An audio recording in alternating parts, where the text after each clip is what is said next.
I think at the end of the day, risk quantification is not very sexy, I understand, but we tie ourselves in knots in security, doing this sort of interpretive dance for the board of red, yellow, green, and here's what it means, and bibbidi-boo. And businesses don't run on interpretive dance, they run on dollars. And until we can come to the table like grown-ups, with the rest of the grown-ups, running our function and saying, here's the risk in dollars, here's the investment in dollars, here's the risk mitigation we're going to realize in dollars, that's the key. Right? We have to be able to talk the language of business to be successful and be taken seriously as business partners. Welcome to Code to Cloud. I'm your host, Tim Chase, Global Field CISO at Lacework. Today on the show, I'm speaking with Amplitude's acting head of security, Terry O'Daniel. Amplitude is a product analytics platform that helps businesses track visitors with the help of collaborative analytics. Terry joined the company in October of 2022 as head of GRC. Prior to Amplitude, he led GRC within infrastructure engineering at Instacart. Terry, welcome to the show. Hey, thanks so much, Tim. Thanks for having me here. All right. Yes. Now let's get right into it. We're going to start with a hot take, right? When you talk about DevSecOps, you have referred to it as the failed promise of DevSecOps. I'm a big DevSecOps guy. I've been doing it for 10 or 12 years. Let's get into it. Like, what do you mean by the failed promise of DevSecOps? Yeah, thank you for asking such a fun, pointed question up front, Tim. I think my challenge here is that, I come from an ops background myself. I've been an operational engineer and worked in production engineering teams, et cetera, for a long time.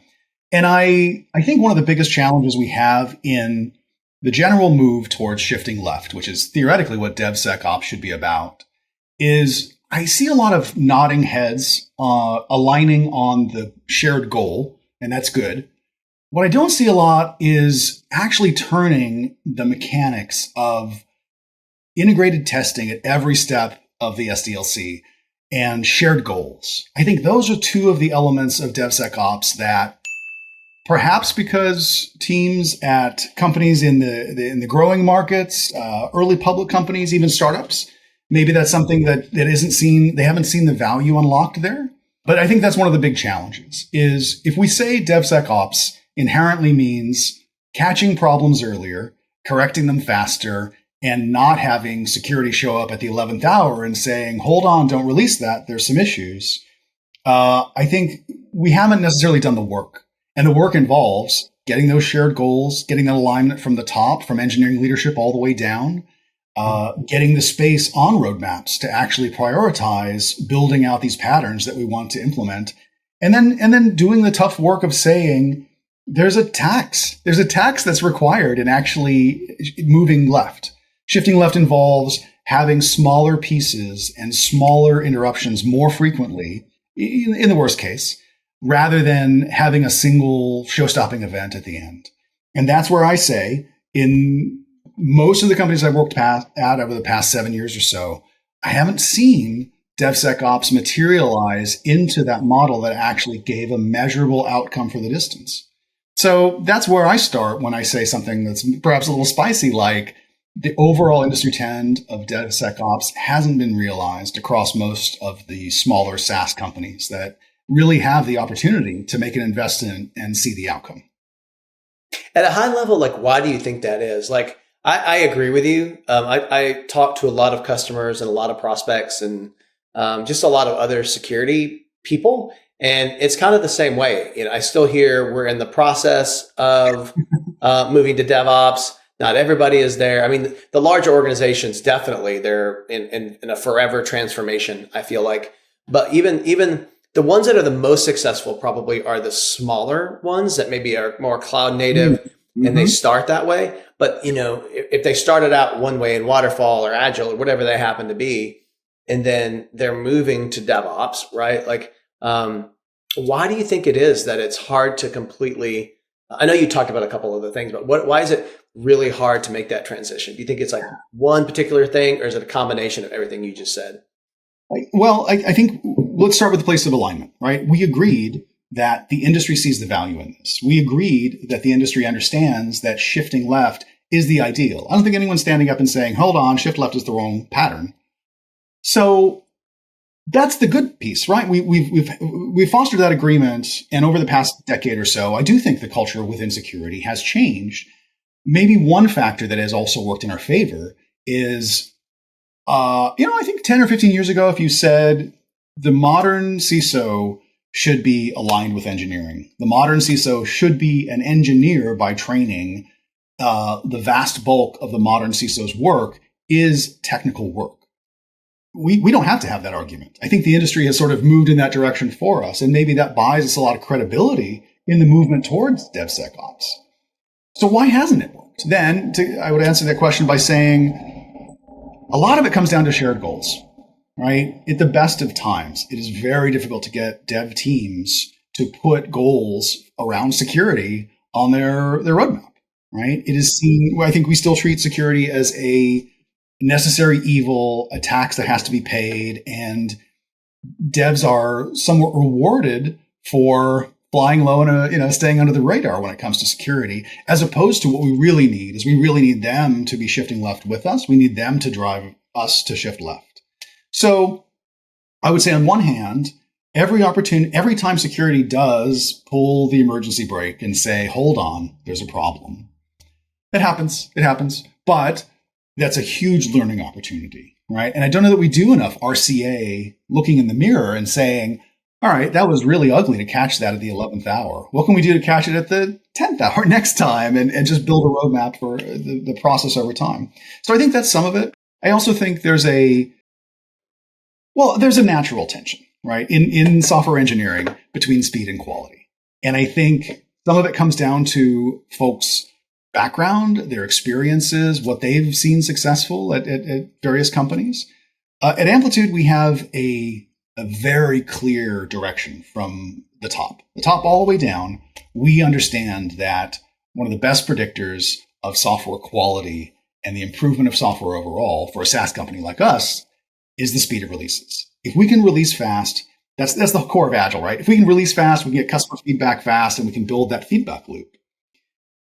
And I think the challenge is at a certain point that emphasis on speed appears to be in conflict with the desire for quality, which is what I would call a software engineering function driving towards.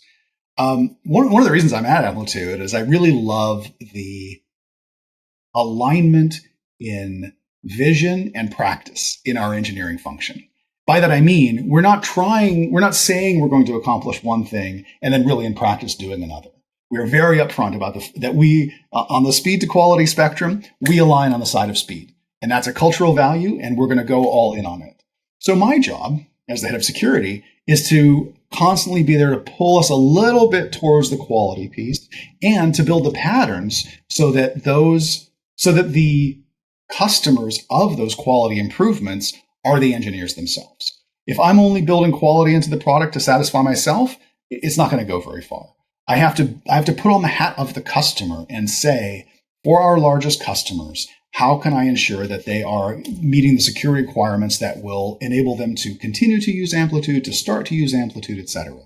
So that's a very Amplitude-y answer, but I'd say that that's one way I'm solving the problem, is aligning really tightly with my engineering counterparts and focusing a little less on what I want them to do and a little more on why I'm asking them to do it.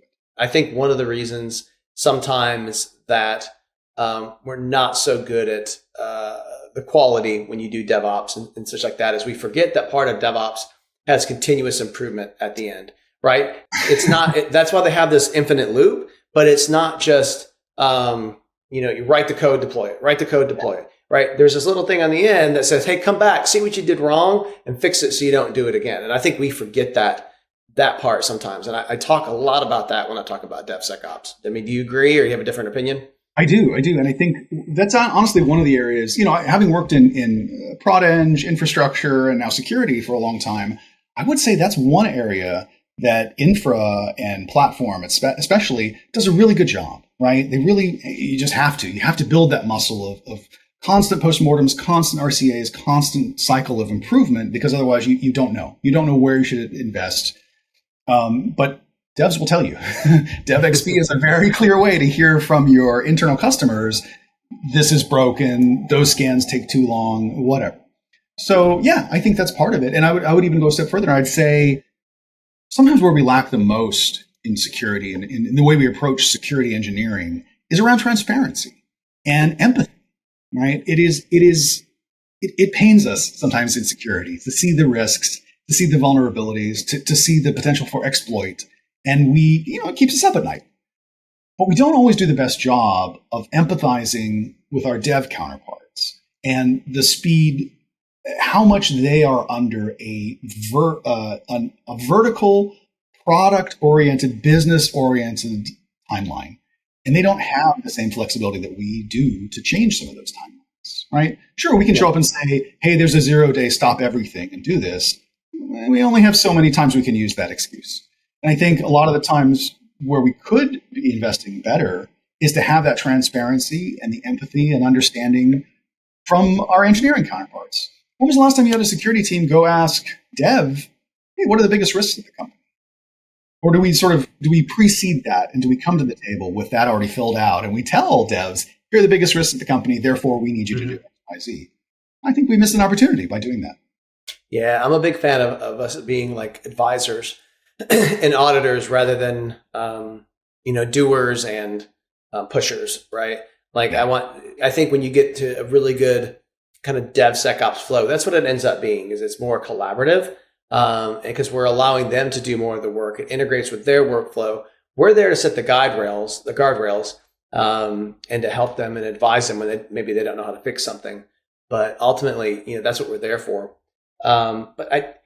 We talked about goals a few times, and I want to really kind of double down on that a little bit because I think that's very important. Sometimes when we start talking about goals and we get into DevSecOps, we think of goals along the lines of vulnerability reduction or fewer security defects, right? Those kind of goals. But ultimately, like that's not what we just talked about. That's not what I heard you say.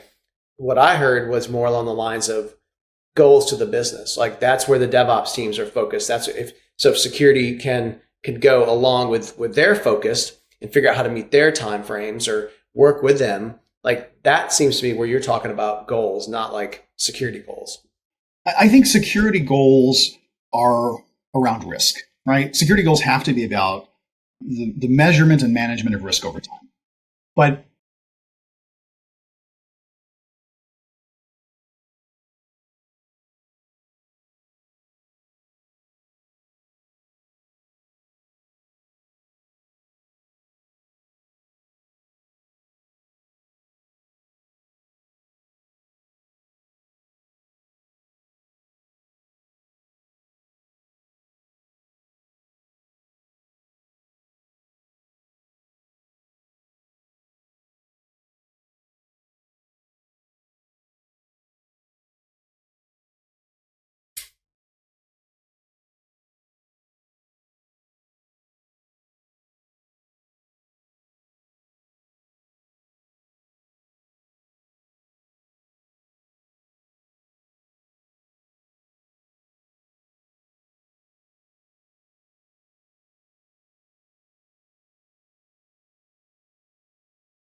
Yeah.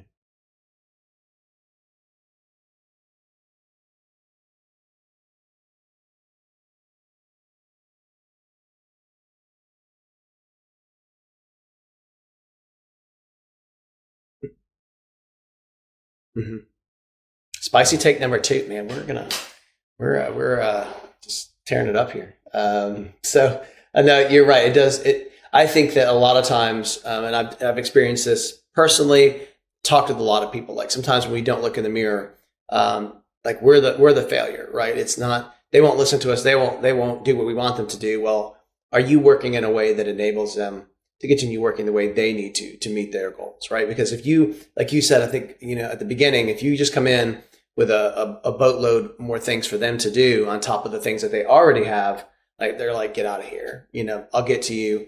And that's where the security champion kind of idea was born, but that's a whole nother topic. But the other thing that I think Amplitude is doing that you mentioned is the leadership. Because this is an area that I don't think people understand enough, is that you can't just have an engineering leader say, we're going DevOps, and then they're off to the races, right? Like, that's not the way that it works. And I think you know that, right? It's like Agile, the way that I look at it, once again, you're the expert. I'm just the guy talking here. Yeah. But like the way that I look at it is Agile is the methodology that you work within to do the testing or the development, right? But overall, the framework is the DevOps, or you can use Agile inside of DevOps. But DevOps is a transformation that requires leadership change from the very top, right? I mean, agree?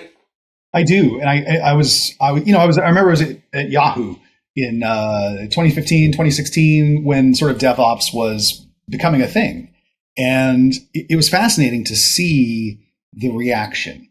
I worked in production engineering, which is, kind of the ops of DevOps. Yeah. And it was fascinating to see the reactions internally and as we hired in new people, right? I think there's a way that you can, I think if you summarize the value proposition of DevOps, it's almost, if you do it well, it's almost hard to say no. It's like one of those things like, we should put out the fire. It's hard to get anyone to disagree with that. The fire's burning. We got to do something about it. So it takes me back to, it's been 15 years. What happened? I wonder sometimes if you're right? Is it around the leadership conundrum? Because have we created this artificial contentious relationship between engineering and security?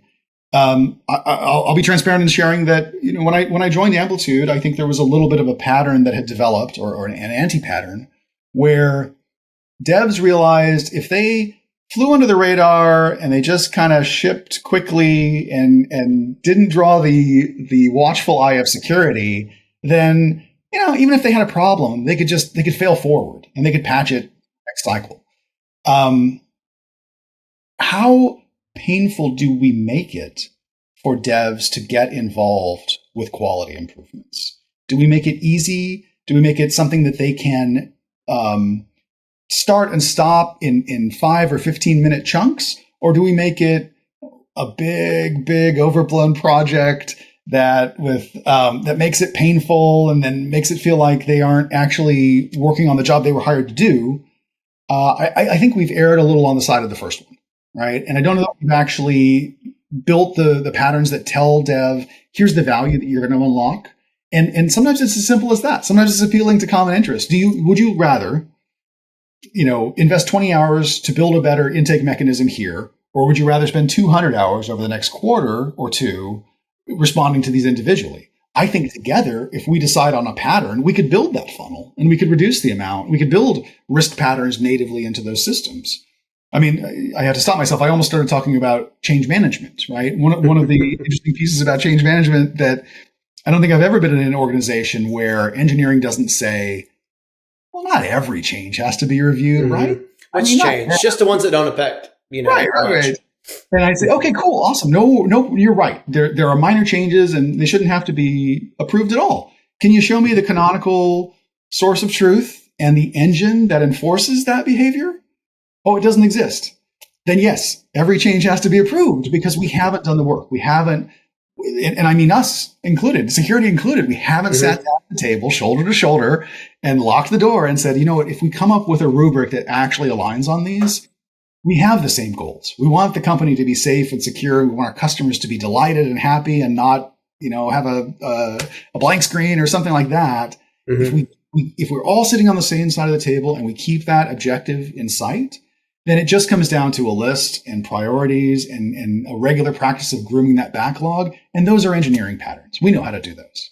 And that's actually a good segue into kind of where I wanted to go next. So your background is kind of in engineering, right? Yeah. That's historically where you come from.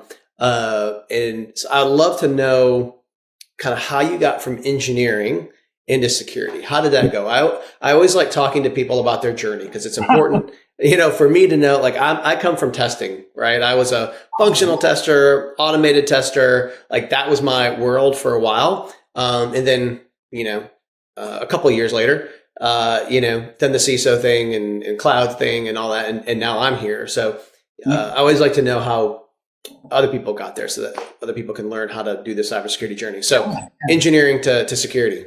How did it go? The testing piece is fascinating. I'll talk about I'll give you my answer, but testing will actually come up in the middle of it. Okay. I had the good fortune to be in San Francisco just as the dot-com boom was happening. And I was just here, and I had the technical background, and I started working for a lot of small startups. And, startups at that point weren't, you got to pay your AWS bill and you can just get started. This was like, we got to wire this warehouse before we could actually have people working here. We got to build our data center, et cetera. I think coming from a very operational place where I wouldn't have thought to call myself a security person in the first half of my career, or at least the first third, because it sure felt like engineering, ops, IT even, things like that. But I always considered that security was an essential component of those. I would never have considered delivering something and saying, that's someone else's job to secure this thing. It's all part of the mix, right? Sure. So for me, the fascinating piece for me is I was moving on that path, and I was doing a lot of security auditing. I was doing audits for the state of California on their data centers and networking and things like that, because I have a background as a network engineer. And a VP of engineering I'd worked for in the past said, "Hey, you should come check out this compliance work that's starting. It's there's this new security standard called Sarbanes-Oxley, and we need to help companies get compliant with it." Now, that was a big lie. Sarbanes-Oxley has nothing to do with security. But what I found is it gave me an opportunity to talk to the half of the business that I really didn't understand, which was the business, the non-technical half of the business. And I had the opportunity to help some very large financial organizations get compliant in the first couple of years of SOX. And it taught me a lot about how even at the largest, financial services, banks, et cetera, the understanding of risk and how it applies to technology was sorely lacking, right? The understanding of risk got to a certain point, and the understanding of technology got to a certain point, and I found that there was really this gap in the middle. So when I worked I worked in Yahoo at production engineering, and a senior director who kind of mentored me a little bit had a background in quality engineering. And he was getting hammered by these various requests from our security team at Yahoo. And he was feeling overwhelmed. And I said, well, I don't know any of this stuff, but I have a background in security. So let me take a look.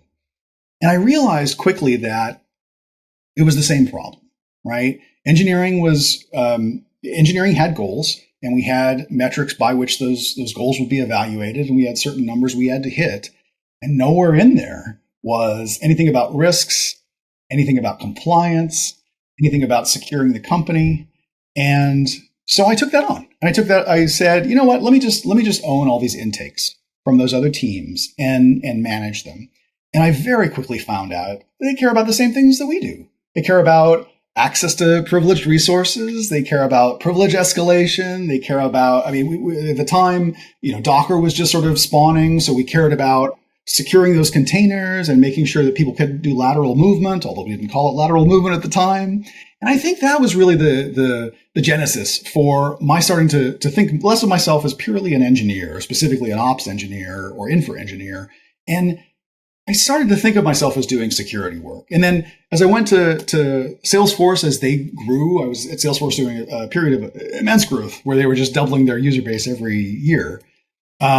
I had to create the second line of defense in a sustainable way. We couldn't be everywhere. We had to build patterns, and we had to be able to hand them to a growing organization in a way that those patterns could be almost hologrammatic, and they would grow as those orgs grew. And I think that, and then eventually I wound up, the first actual security job I had reporting into a security team was just a couple of years ago. It was reporting into security at Netflix. And I learned so much. I only worked at Netflix for a year, but I learned so much that gave words to the feelings I'd always had about how I like to approach security. And I really enjoyed the thoughtful leadership and the great, just amazing security engineers I met at Netflix, because they all understood the truth. Devs don't report to us. They have their own leaders and they have their own goals. But what we can do, we don't control engineering, but we can give them the context. We can help them understand the context for making better risk-aware decisions. And honestly, that's been my hope ever since. And now I have the opportunity. I led security for a year and a half at Instacart, and now I have the opportunity to lead security here at Amplitude. And I think if I do nothing else other than foster that conversation and help the company make risk-aware decisions and document that we did so, I feel good about the journey. One of the questions that I like to ask, and this is another hot take, but like, for a CISO, do you think that it's more effective? This is obviously a generality, but do you think it's more effective for a CISO to come from a GRC background or an engineering background? I guess I look at it this way: if I wasn't an engineer, and if I didn't have 25 plus years of engineering hands-on background, I don't know that GRC overlay by itself would be enough. Right? I think it has to be the combination. So, if you were a CTO hiring a CISO for your org, I think if you're a SaaS company, I think your CISO has to be technical. I think at the core, your CISO is not only protecting your people and your work systems and your SDLC, they also are inherently predicting and protecting the risk of your product and that B2B relationship. So I think traditional industries still can get a huge degree of value out of hiring a CISO who comes from a strong risk and governance background.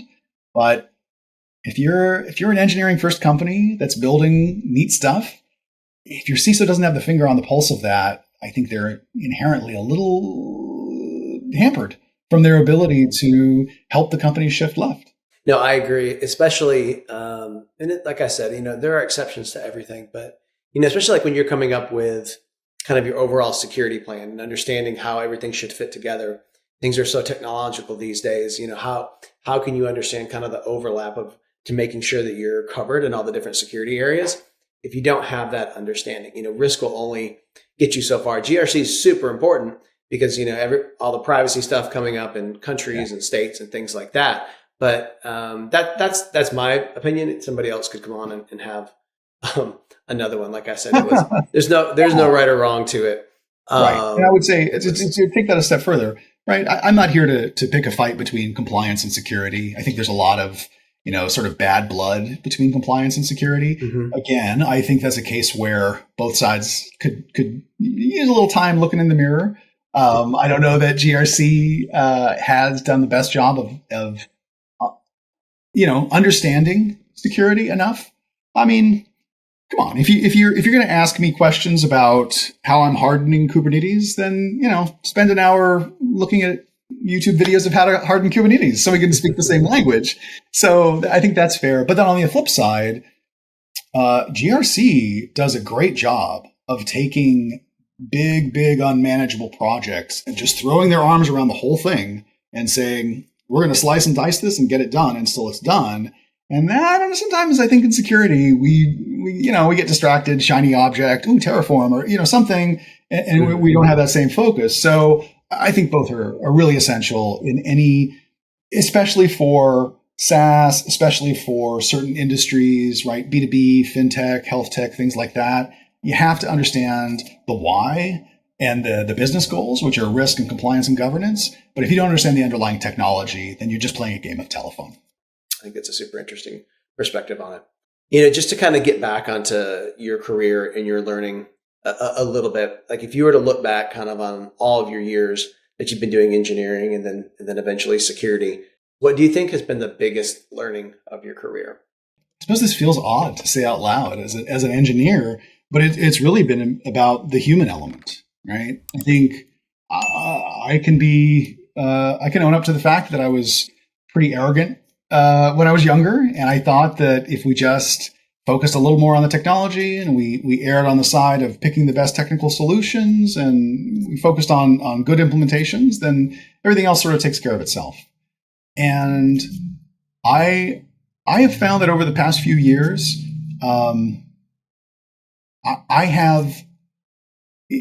if I'm not hiring good, strong security engineers who can do that, then that's a problem. But if I am hiring good, strong security engineers, then I think more and more of my job has become to be the leader they need to help unlock their value.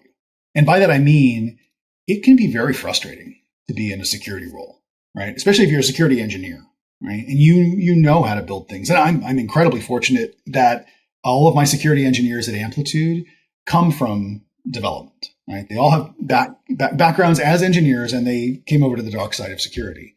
So I'm incredibly fortunate because we can speak sort of a shorthand in doing so, but that doesn't take away my responsibility. And my responsibility is to enable them to succeed, to unlock the understanding of how much value they can provide to the company. And sometimes that means making introductions. Sometimes that means setting them up for success by thawing the atmosphere with other leaders, maybe because of past negative experiences. But at the end of the day, for me, it's about servant leadership. And it's really about helping my team succeed and helping through coaching, through setting them up for success, through making sure they're working on the right things that align to their goals and abilities. That more than anything else has really been the focus over the past few years for me. As I move more and more into security leadership, I think the conversations with the board, the conversations with the C-suite, those are my responsibility, and I take those very seriously. But if I don't have the foundation of having built a safe, high trust, high transparency environment, then I don't know that any of the other stuff will necessarily work out. So for me, I guess I've become a little less arrogant. I've become a little more focused on the people rather than the technology. I'm still an engineer at heart, and I love cool tech, but that's not going to help me be successful. What's going to help me be successful is unlocking the value of a security team that knows how to talk with engineers and sit side by side and align with them and solve problems together and come back to the well and say, hey, I need help in this area. And if I do that, then I think, frankly, the rest should take care of itself. No, that's a great way of looking at it. I've always had that perspective. The more leadership roles that I've taken on is like, it's about building those relationships. It's talking to the people over on the Windows teams or the infrastructure or the legal side of the house, right? Like I always felt like our job as leaders is to build those, because that's how when you need something done, like you go over there and they're going to listen to you, right? But if you're constantly like, fighting everybody, like it's never going to happen. Right. And so I've even told my teams, look, you got a problem with something outside of our team, like come talk to me first. Let me fight the battle for you and I'll figure it out, because it only takes I don't need you out there fighting this battle with somebody, frustrating them, frustrating yourself. Like, let me use my relationships to help you to maintain, security as the enabler. Having either joined a company twice now that was either preparing to go public or has just gone public and is trying to figure out how to unlock the next level of security maturity, yeah, I am a huge believer in the fact that we have to give people the tools to really be successful. And if I'm not growing leaders, then what am I doing? I might as well be hiring contractors, right? Yeah. But that's not what I'm doing. I'm hiring these people, and I take the responsibility very seriously that they should feel just insanely successful. And if they're not, then that's on me. And I'm not helping them unlock their value in a way that I should be. Well, kind of getting to that, just to kind of wrap up and finish up with one last question before we do some rapid fire stuff. Like, what advice do you have to somebody wanting to get into the security industry and wanting to kind of make that breakthrough? I think I have two answers, right? And honestly, I think if you want to get into security, it's a passion project, right? I think most of us are in security for the long term, not because we're chasing, a big compensation or something like that. I think it's because we just can't leave well enough alone. We see a risk and it just itches us. It itches us in our soul, and we have to do something about it. So I would say, first and foremost, if you're getting into security because you think it's a hot market, I strongly encourage you to do some ride-alongs, to see the actual burden. Most of us who are in security after a few years are here because we can't not be. So I would say make sure that your passion is really there. And if your passion's there, then I strongly encourage people to find a role that gives you breadth early on, right? Don't hyper specialize, right? It's very easy for us to hyper specialize in security, and more than, I mean, sure, engineering teams talk about what languages do you know, and are you used to front end or back end or stuff like that. But man, we paint ourselves in this little corner in security by saying, oh, well, I started out as a pen tester, and then I was a red teamer, and now I'm gonna stay in this avenue, and I don't care. What I want you to help me secure the company.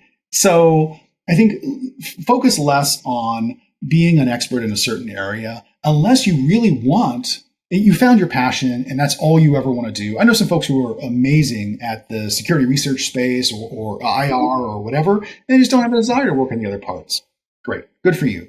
But one of the best things you can do early on in a security career is get a breadth of exposure and understand all the flavors and the ways that the business actually applies what you read in your textbooks or studying for your CISSP exam, how that actually happens in the modern enterprise.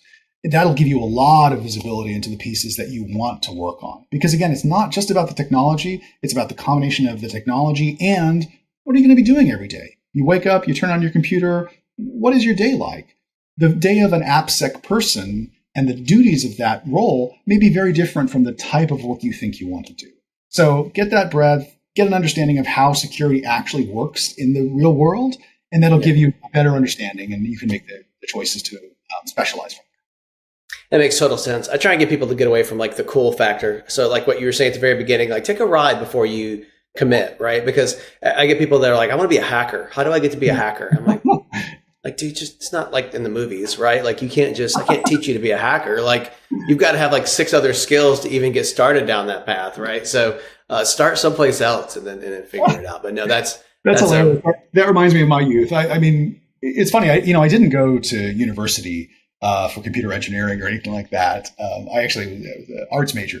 But I think when I was 13 or so, I had my own computer and I couldn't get a program to work. And I just started thinking to myself, there's got to be another way to get this to work. And I mean, that's where it starts, right? I don't know if you can teach someone to be a hacker so much as you help people who have that fundamental mindset. You help them find success and you help them apply those skills in the real world. No, you're exactly right. Usually they're already like, into Python. I'm like, well, I can just script that. I can do something. And then they kind of take it to the next step. You're spot on. All right. Here's some rapid fire questions for you as we kind of wrap up. What is one tool that you can't live without? Vulnerability management. It pains me to say, but vulnerability management is as painful as all the tools are in this space. Ultimately, one of the cores of my job is getting a signal, too much of a signal, trying to filter out the noise, and then getting people to take action. What new emerging technology or trend excites you the most related to cybersecurity? I think at the end of the day, risk quantification is not very sexy, I understand, but we tie ourselves in knots in security, doing this sort of interpretive dance for the board of red, yellow, green, and here's what it means, and bibbidi-boo. And businesses don't run on interpretive dance, they run on dollars. And until we can come to the table like grown-ups with the rest of the grown-ups running our function and saying, here's the risk in dollars, here's the investment in dollars, here's the risk mitigation we're going to realize in dollars, that's the key, right? We have to be able to talk the language of business to be successful and be taken seriously as business partners. All right. That does it for us today. Thanks so much for tuning in. If you're enjoying the show, please consider subscribing or leaving a rating and review. And keep an eye out for the next episode of Code to Cloud coming soon to your podcast player of choice.